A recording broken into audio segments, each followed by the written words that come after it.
भारत।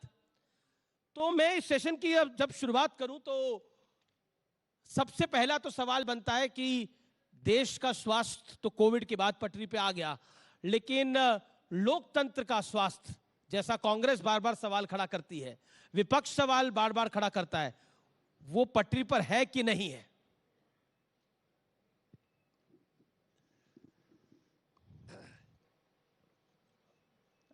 लोगों का स्वास्थ्य भी पटरी पर है आज, और देश का स्वास्थ्य, देश की डेमोक्रेसी का स्वास्थ्य भी पटरी पर है।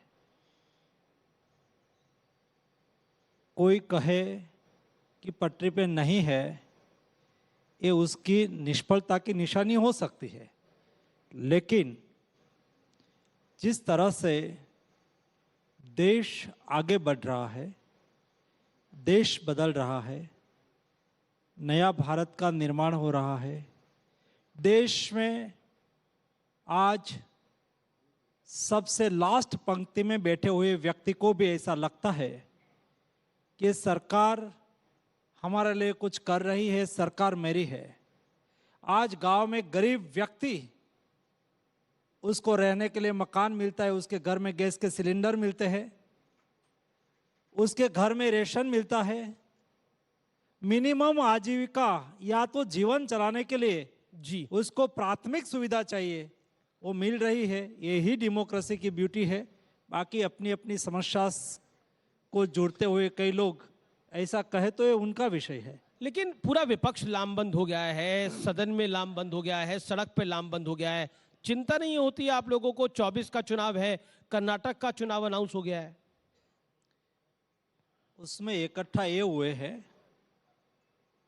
सब लोगों को बचना है, सब लोगों की कुछ न कुछ इंक्वायरी चल रही है, कुछ लोगों के सामने कोर्ट ने एक्शन लिया है, उसमें हमारा तो कोई दोष है नहीं। अब वो जिन आप कुछ लोगों की बात कर रहे हैं, मैं उनका नाम ले लेता हूं, मैं राहुल गांधी जी का नाम ले लेता हूं। राहुल गांधी जी को तो लगता है कि सब कुछ नरेंद्र मोदी करा रहे हैं, अमित शाह करा रहे हैं। आप और मैं, हम सब लोगों को हमारी देश की जुडिशरी पर विश्वास और श्रद्धा होनी चाहिए कि नहीं चाहिए।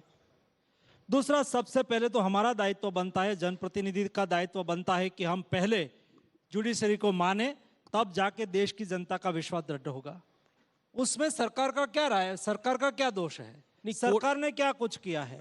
नहीं, आपकी बोला कुछ उन्होंने, उसके सामने कोर्ट में कोई वाई व्यक्ति गया, जजमेंट जुडिशरी ने दिया, सजा जुडिशरी ने सुनवाई, उसमें सरकार का क्या दोष है? अपनी निष्फलता और अपनी गलतियों का दोष सरकार को दे तो हम क्या करें? आप खुद गुजरात से आते हैं, ये गुजरात का मामला है जहां पर जिस कोर्ट ने फैसला दिया है, लेकिन कोर्ट पर भी सवाल खड़े करे हैं कांग्रेस पार्टी ने और कहा है कि ये सब कुछ प्लान्ड वे में किया है भारतीय जनता पार्टी ने। डरती है मोदी की सरकार राहुल गांधी से। कैसे हो सकता भाई?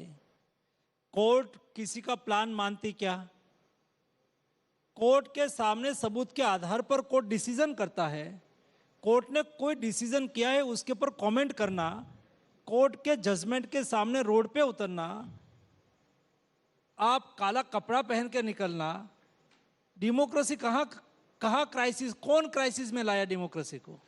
जिसकी आदत है वो भाई, हम ये आदत वाले लोग नहीं हैं। हम डेमोक्रेसी पर श्रद्धा रखते हैं, हम जनता जनार्दन पर विश्वास करते हैं। जनता जनार्दन, आपने देखा होगा, मैं आपको केवल, myself is health minister, so आपने देखा होगा ड्यूरिंग कोविड क्राइसिस क्या हमारे पर नहीं हुआ भाई। हमने, प्रधानमंत्री जी ने कहा था कि अभी ये मानवता की लड़ाई है, देश संकट में है। विपक्ष की ओर से कितना भी पहले कहा गया कि मोदी वैक्सीन है, नहीं लगाना, फिर सब लोग वैक्सीन लगाने लगे। मोदी जी ने कहा कि भाई देश की हेल्थ आर्मी, जिन्होंने देश के नागरिकों को बचाने के लिए रात दिन एक किया है, ऐसे डॉक्टर्स हो, नर्सिस हो, पैरामेडिक स्टाफ हो, उसको पहले लगाओ। बाद में कहा कि कोमोर्बिड है उसको लगाओ, बाद में कहा कि 70 अबव है उसको लगा, 60 अबव है उसको लगाओ। तो इस मुताबिक हम चले, और उसमें जब प्रधानमंत्री जी की बारी आई तब मोदी जी ने लगाया तो पहला कहते थे कि ये वैक्सीन अच्छा नहीं है, ये मोदी वैक्सीन है। बार और कहते थे कि अच्छा होता तो मोदी क्यों नहीं लगा लेता। जब मोदी जी की बारी आई और मोदी जी ने अपने क्रम में आया तब लगाया, तो फिर चालू किया कि अभी देश के 50% लोग वैक्सीन लगाना बाकी और मोदी ने क्यों लगा दिया। उसका तो कोई जवाब नहीं हो सकता। एक सवाल, क्योंकि वैक्सीन की बात हो रही है और वैक्सीन को लेकर बड़ी सारी राजनीति हुई, लेकिन आज इस मंच से मैं आपसे पूछना चाहता हूं ये वैक्सीन की कहानी क्या है। क्योंकि मुझे याद है, आप सबको भी याद होगा, और जो स्क्रीन के उस पार देख रहे हैं, सेकेंड वेव आपको याद होगी, और सेकेंड वेव में कई लोगों की जान जा रही थी। सरकार पे बहुत दबाव था, सरकार पे बहुत दबाव था, और नरेंद्र मोदी देश के प्रधानमंत्री पर इससे बड़ा दबाव कुछ नहीं हो सकता कि उनके नागरिकों की जान जा रही है, समस्या विकट है, और बाहर की वैक्सीन कंपनियां किस तरह से दबाव बना रही थी और किस तरह से उनके लिए लॉबिंग हो रही थी। अगर आज उस कहानी के बारे में आप कुछ कहना चाहें, ये मंच है आपके पास। ये मंच से जितना कह पाऊंगा इतना कहूंगा, कई चीज नहीं कह पाऊंगा, लेकिन देश समझ जाएगा, देश बहुत समझदार है। हमारा प्राउड का विषय यह है कि देश कोविड के सामने जूझ रहा था। साइंटिस्ट कम्युनिटी ने डिक्लेयर कर दिया था कि वैक्सीन ही कोविड के का सामना करने का बेस्ट सॉल्यूशन है। ऐसी स्थिति में देश की स्थिति और इतिहास तो यही रहा था कि वैक्सीन दुनिया में रिसर्च होती है, दुनिया की कंपनी रिसर्च करती है, और उसके बाद 7 साल मिनिमम और मैक्सिमम 15 साल में वैक्सीन इंडिया में आता था। कोविड का वैक्सीन ऐसी ही तरह से इंडिया में आया होता तो हमारी क्या स्थिति होती। या तो उस वक्त मार्केट में वैक्सीन उपलब्ध था, $20 का, $25 का, $28 का वैक्सीन था, हम कितना खरीदते। और उस वक्त मोदी जी ने देश के साइंटिस्ट पर भरोसा किया और साइंटिस्ट कम्युनिटी के साथ मीटिंग की, और उस वक्त मोदी जी ने कहा था कि दोस्तों क्या हम वैक्सीन नहीं बना सकते। तब हमारे वैज्ञानिकों ने कहा था कि सर हम बना सकते हैं, लेकिन उसके लिए हमारी जो सिस्टम है उसको दुरुस्त करना पड़ेगा। आज हम रिसर्च कर ले तो 4.5 साल के बाद उसको अप्रूवल मिले, ऐसा प्रोटोकॉल है वैक्सीन का। मोदी जी ने उस वक्त कहा था कि दुनिया में प्रोटोकॉल क्या है उसको देखो, और क्वालिटी में कोई बार्गेनिंग ना हो, उसके लिए हम कुछ कर सकते हैं तो करो। दूसरा, साइंटिस्ट को कहा था कि आप रिसर्च करो, आर्थिक संसाधन की जो भी कमी हो हम पूरी करेंगे। तीसरा कहा था निष्फलता की चिंता मत करो, निष्फलता मेरी, सफलता मेरे देश के साइंटिस्ट की, आप आगे बढ़ो। बहुत बड़ी बात है। और हमारे साइंटिस्ट लोगों ने रिसर्च करना चालू किया। मुझे बताते हुए खुशी इस बात की है कि दुनिया में वैक्सीन का फर्स्ट डोज 20 दिसंबर 2020 को लगा था, और इंडिया ने 16 जनवरी 2021 यानी कि 28 दिन के बाद दुनिया में वैक्सीन का पहला डोज लगा। उससे 28 दिन के बाद हिंदुस्तान ने इंडियन रिसर्च,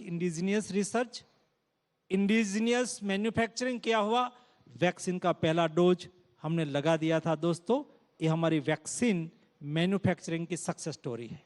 अभी पार्ट 2, जी, अभी पार्ट 2 आपने कहा सभी को बिजनेस करना होता है भाई, और स्वाभाविक तौर पर कोशिश करें कि इंडिया में बेचे, और हमारे पर दबाव भी था, लेकिन हमारी मॉनिटरिंग सिस्टम, आकलन, क्योंकि हम कुछ गलत हो जाए तो एक सामने देश की जनता का भविष्य, देश की जनता का हेल्थ का विषय था, देश की जनता को बचाने का विषय था। आपने ये भी देखा होगा उस वक्त मैन्युफैक्चरिंग कंपनी रिसर्च हो गया, मोदी जी स्वयं, देश में लॉकडाउन था, मोदी जी स्वयं देश की 4 कंपनी की विजिट करके आए, और मैं लगातार उसका फॉलोअप करता रहा।